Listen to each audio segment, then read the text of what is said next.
चलो देखो ये क्या है, इसको हम बोलते हैं सेंटेंस अरेंजमेंट। सेंटेंस अरेंजमेंट,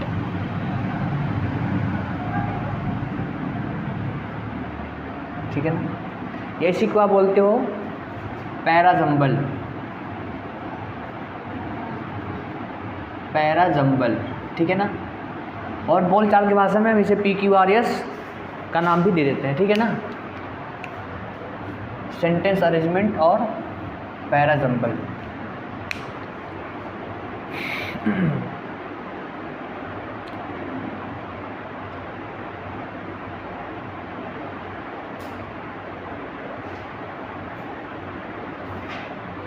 देखो इसको कैसे करते हैं। सबसे पहले समझते हैं कि सेंटेंस अरेंजमेंट पैराजम्बल क्वेश्चन कैसे होते हैं ना। सबसे पहले स्टेप, सबसे पहले क्वेश्चन हमने पता होता है क्वेश्चन कैसा होता है। 4 सेंटेंसेस हो गए, ठीक है ना। 4 सेंटेंसेस हो गए, उसमें 1 या 2 लाइन होंगी और एक डिसऑर्डर में होगी, मतलब इनका क्रम नहीं फिक्स रहेगा ना, इनको आपको अरेंज करना होगा। जैसे 4 सेंटेंस लिखे हैं, ये क्रम में नहीं है, इनको क्रम में सेट करना होता है, ठीक है ना, मतलब अरेंज करना होता है। तो ऐसे रहेंगे, इनको क्रम में सेट करना होता है, ये होता है यही होता है पैराजम्बल, इसी को बोलते हो सेंटेंस अरेंजमेंट ना। अब देखो इसके करने का तरीका क्या है, सही से करने का तरीका क्या है, किस प्रोसेस को हम फॉलो करेंगे इसको करने के लिए एग्जाम में।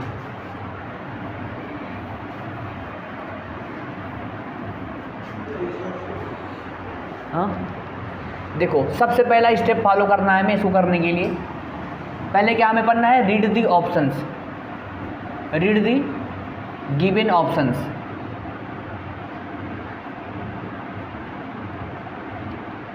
सबसे पहले हमारा काम रहेगा कि रीड दी गिवन ऑप्शंस, जो भी ऑप्शंस दिए गए इनको ध्यान से पढ़ना। सबसे पहला काम करना है कि रीड दी गिवन ऑप्शंस। जब आप ऑप्शन को पढ़ोगे ना, जैसे ऑप्शन दिया गया है सी, ये सारे ऑप्शन दिए गए हैं ना, इन ऑप्शन को ध्यान से पढ़ो। देखो स्टार्टिंग कैसे हुई है, देखो इसमें स्टार्टिंग सी से हुई है, फिर ए से, फिर ए से, फिर सी से, यानी सी 2 बार है, यानी सेंटेंस की स्टार्टिंग किससे हुई है, या तो सी से हुई है या तो किससे, ए से हुई, यानी पहले बी और डी का कोई मतलब नहीं है। हमें सबसे पहले समझना होगा कि सी आएगा कि डी आएगा ना, मतलब ए आएगा कि सी आएगा।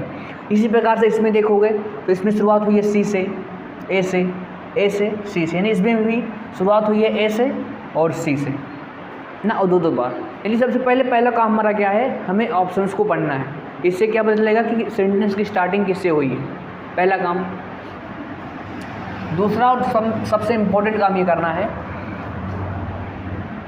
ट्राई, या आप कह सकते हो attempt.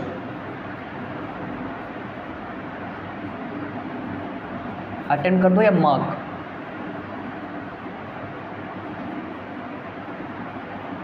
mark the answer, okay, mark the answer using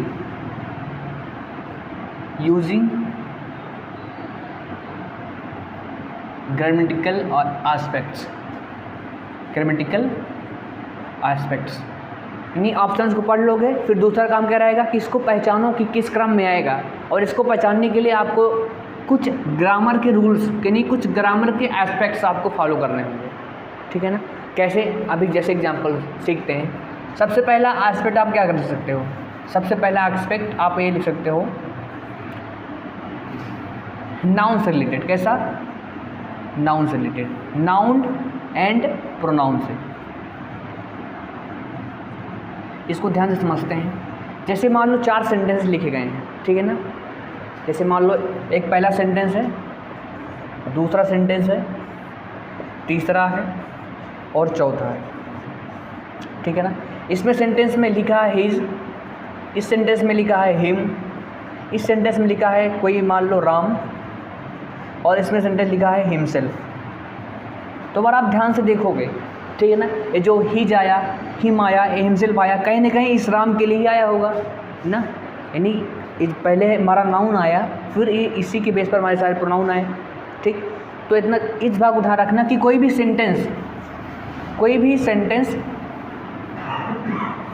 कोई भी सेंटेंस प्रोनाउन से नहीं स्टार्ट होगा, है ना। उसके पहले किसी सेंटेंस में नाउन होगा, इसी को नाउन के रिप्लेस करेगा प्रोनाउन, ठीक। यानी नाउन को देखना है, फिर उसी के बेस पर क्या चेक करना है, प्रोनाउन। जैसे एक सेंटेंस हमने लिखा कि, जैसे हमने लिखा रिया वेंट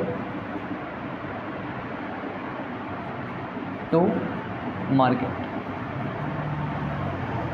ठीक है ना, and she bought a notebook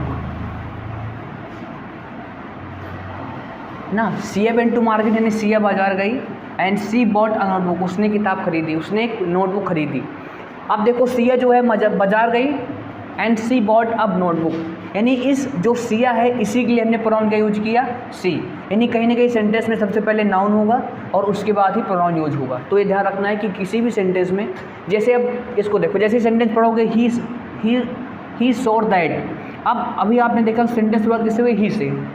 अब सबसे पहले सेंटेंस में ही कैसे आ जाएगा, यानी ही किसी न किसी नाउन के लिए आया होगा ना, तो उसमें नाउन ढूंढना होगा हमें। तो ये तरीका होता है। सबसे पहला काम क्या करना है, पहला एस्पेक्ट नाउन और प्रोनाउन के बारे में आपको जानना है, पहला एस्पेक्ट, ठीक। दूसरा तरीका हमें ढूंढना है आर्टिकल से। किससे, आर्टिकल से। आर्टिकल यानी ए, एन और द से। देखो हमने आपको बताया होगा कि ए और एन का प्रयोग कब करते हैं, जब आपका कोई भी सिंगुलर काउंटेबल नाउन क्या होता है, इंडिफिनिट होता है ना। यानी इसका प्रयोग कब करते हो, जब आपका कोई भी सिंगुलर, जब आपका सिंगुलर जो काउंटेबल नाउन होता है वो कैसा होता है, इंडिफिनिट। इंडिफिनिट मतलब होता है अनिश्चित, जो अनसर्टेन है। उसी के साथ आप इसका यूज करते हो, ए और एन का यूज करते हो ना। लेकिन जब आपका यही जो सिंगुलर काउंटेबल नाउन है, लेकिन यही जो आपका सिंगुलर काउंटेबल नाउन है, यही अगर आपका डिफिनिट होता है, डिफिनिट होता है, तब आप आर्टिकल किसका यूज करते हो, द का, ठीक है ना। जैसे एक गुड मॉर्निंग, जैसे यहाँ पर मैंने एक सेंटेंस लिखा, जिसको ध्यान से देखना। जैसे हमने सेंटेंस लिखा she bought a notebook, she bought a notebook, the notebook was very costly, यानी उसने क्या खरीदा, एक नोटबुक खरीदा। नोटबुक क्या थी, बहुत ही कॉस्टली थी। अब देखो पहले सेंटेंस में पढ़ोगे सी बॉट अ नोटबुक, ये नोटबुक क्या है, सिंगुलर काउंटेबल नाउन है। तो इस सिंगुलर काउंटेबल नाउन होने की वजह से हमने क्या यूज किया, आर्टिकल ए का यूज किया ना। और क्या है, इंडिफिनिट है ना। लेकिन अगर आप इसी दूसरे सेंटेंस में जाओगे, the notebook was very costly, तो ये जो नोटबुक हो गया अब डिफिनिट हो गया। डिफिनिट क्यों हुआ, क्योंकि इस नोटबुक का इन्फॉर्मेशन, इस नोटबुक की चर्चा हमने पहले सेंटेंस में करी है, इसलिए जो नोटबुक हो गया डिफिनिट हो गया, इसलिए हमने क्या लगा दिया, आर्टिकल द लगा दिया। यानी आस्पेक्ट हमें क्या यूज करना है, मान लो कोई सेंटेंस स्टार्ट हुआ और किसी नाउन के पहले आर्टिकल द लगा है, इसका अर्थ ये है कि उस नाउन के बारे में पहले इन्फॉर्मेशन दी गई, सबसे पहले उसे पढ़ो तब वो सेंटेंस आएगा ना, ठीक। ये हो गया हमारा दूसरा एस्पेक्ट, आर्टिकल्स को देखेंगे, ठीक है ना। इतनी बात समझे, इसको लिख लो पहले, नहीं लिखोगे चलो कोई बात नहीं। हाँ पॉइंट्स लिख लिए हो ना, चलो आगे देखते हैं।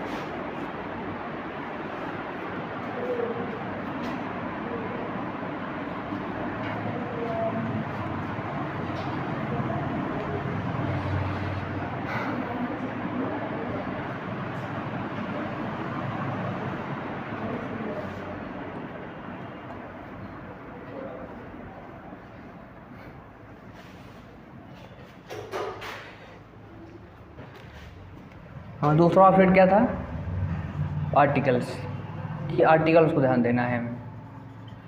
तीसरा देखो कंजक्शंस, या इसमें लिख दो पेयर कंजक्शन। कैसे, pair conjunction.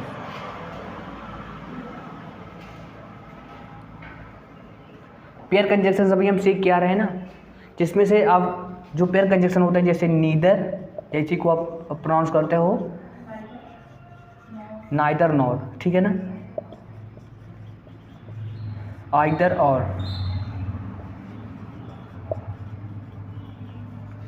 Not only but also. मतलब इस प्रकार से आपको कई सारे कंपाउंड यानी पेयर कंजक्शंस मिल जाएंगे। इसमें हमने दो बातें सीखी थी कि इन दोनों पोर्शन में क्या होगा, सेम पार्ट्स ऑफ स्पीच आएगी ना, same parts of speech, same parts of speech आएगी, पहली चीज़ सीखी थी।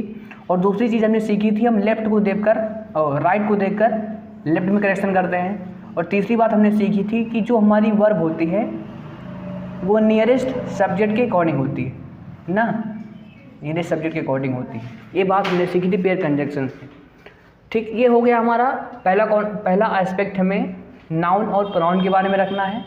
दूसरा एस्पेक्ट आर्टिकल्स के बारे में, और तीसरा एस्पेक्ट है पेयर कंजक्शन को ध्यान रखना है, ठीक है ना। चौथा एस्पेक्ट हमें रखना है कंडीशनल सेंटेंस के बारे में, ठीक है ना। किसके बारे में, कंडीशनल सेंटेंस।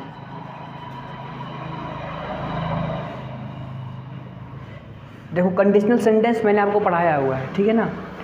ज़्यादातर जो कंडीशनल सेंटेंस होते हैं उनकी स्टार्टिंग इफ से होती है। किससे होती है, इफ से। कंडीशनल सेंटेंस की स्टार्टिंग आप जानते हो unless, until, in case, Aldous, दो, इन सब से किसकी स्टार्टिंग होती है, कंडीशनल सेंटेंस। किसको, कंडीशनल मतलब होता है शर्त सूचक, मतलब ऐसे कंडीशन जिसमें शर्त होगा। जैसे हमने लिखा if he work hard, if he works hard, यदि वह परिश्रम करेगा, ठीक ना, he will qualify the exam,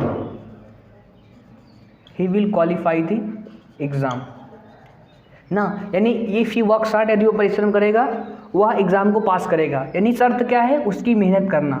यदि वह परिश्रम करेगा तो शर्त क्या है, ये तो इसलिए बोलते हैं कंडीशनल सेंटेंस। फिर हमने दूसरी बात हमने क्या सीखी थी कि इफ़ के साथ जो भी सेंटेंस होगा वो कहीं ना कहीं बताएगा क्या, कंडीशन बताएगा ना।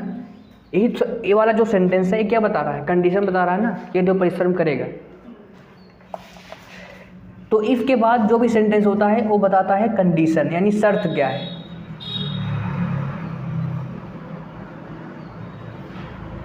क्या बताएगा, कंडीशन।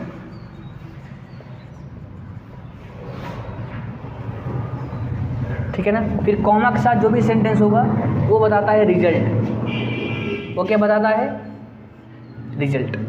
और इसमें कुछ इंपॉर्टेंट रूल्स होते हैं। जैसे हमने सीखा था कि अगर ये सेंटेंस प्रेजेंट टेंस में होता है, किसमें, अगर ये सेंटेंस प्रेजेंट में होता है तो हम यहाँ पर किसका प्रयोग करते हैं, विल का,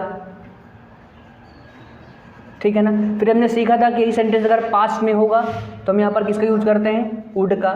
ये चीज़ें हमने सीखी थी कंडीशनल सेंटेंस में, ठीक। तो चौथा एस्पेक्ट क्या है, हमें कंडीशनल सेंटेंस को ध्यान में रखना है, ठीक। ये हो गए 4 एस्पेक्ट्स जो हमें ध्यान में रखने। इसके बाद आगे थोड़ा चलते हैं, पहले इसको देख लो।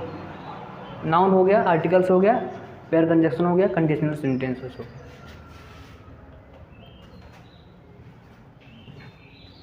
ये बात हो गई ना। अब हम आगे क्वेश्चन को अटेम्प्ट करते हैं। किस प्रकार से हम करते हैं, देखो। जैसे मान लो आपके सेंटेंस मिला एग्जाम में, तो सबसे पहला काम करो, ऑप्शंस को देखो। अब ऑप्शन देखोगे तो सी स्टार्टिंग में इसकी सी से, ए से, सी से, यानी हमारा सेंटेंस सी से स्टार्ट हुआ है और सी से स्टार्ट हुआ है ना। अब पढ़ो ध्यान से। सबसे पहले ए पढ़ते हैं। क्या लिखा है, I felt embarrassed as if I was somehow responsible for the fire in our home. मतलब मैं एम्बेरस फील कर रहा था, मतलब शर्मसार फील कर रहा था, क्योंकि जो मेरे घर में आग लगी थी ना, इन आवर हाउस, जो हमारे घर में आग लगी थी, कहीं ना कहीं उसका रिस्पॉन्सिबल कौन था, मैं था, इसलिए वो एम्बेरस फील कर रहा था। फिर तीसरा सी क्या है, इट ऑलवेज हैपेंस, मतलब ये हमेशा होता है, that bad news travels quickly. अभी नहीं समझ पा रहे हैं कि कैसे ये चीज़ें अरेंज हो रही ना, तो आगे और सेंटेंस पढ़ो। बी पढ़ लेते हैं। इन माई केस, मतलब जो मेरा केस था, इट वॉज नो डिफरेंट, इसमें कोई अंतर नहीं था। अभी बात किसकी की गई है,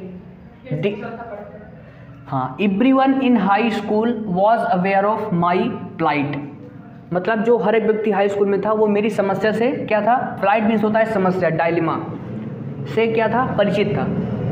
अब देखो पहले एक बात समझो, इसमें क्या की गई है कि in my case it was no different. ये किसकी बात की गई है, मतलब मेरे केस में इसमें कोई अंतर नहीं था। किस बात में अंतर नहीं था, इस वाली बात में कि जो बुरी बात फैलती है जल्दी से, तो मेरे केस में भी ऐसा हुआ कि बुरी बात जल्दी फैली। यानी कहीं ना कहीं हमें देखना है कि सी के बाद जस्ट बी होगा ना, क्योंकि जो बात की गई है इट किसकी बात की गई, इसी के बारे में कि जो बात है, जो बुरी बात है जल्दी फैलती है। और जो मेरे केस में हुआ ऐसा ही सेम टू सेम हुआ, इसमें कोई अंतर नहीं था।